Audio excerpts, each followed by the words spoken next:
Hello friends, last month நம்ம வந்து அசோக் லைலாண்டில் எடுத்த ஒரு ட்ரேடை பற்றி தான் பேச போகிறோம்.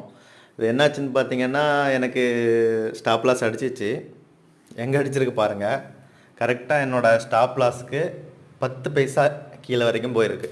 ஓகே, சரி ஒளிஞ்சு போகிறான். அங்கேருந்து அப்படியே கீழே போயிருந்தால் கூட மனசு கொஞ்சம் சந்தோஷமாக இருந்திருக்கும்.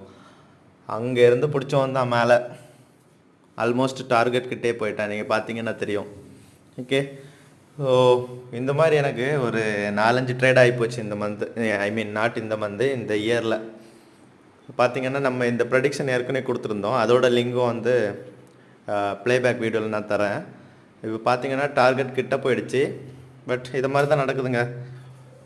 இது வந்து பார்ட் ஆஃப் ட்ரேடிங். ஸோ ஒரு தடவை ஹிட் ஆயிடுச்சேன்னு நெக்ஸ்ட் டைம் நீங்கள் ஸ்டாப் லாஸ் எடுக்காமல் இருக்காதீங்க. அது இன்னும் பெரிய ஆபத்தில் தான் போய் முடியும். ஸோ ஜெயிச்சிருந்தோன்னா ஒரு 2.2 ரிஸ்க் ரிவார்ட் ட்ரேடு ஒரு குட் ட்ரேடாக இருந்திருக்கும். ஓகே.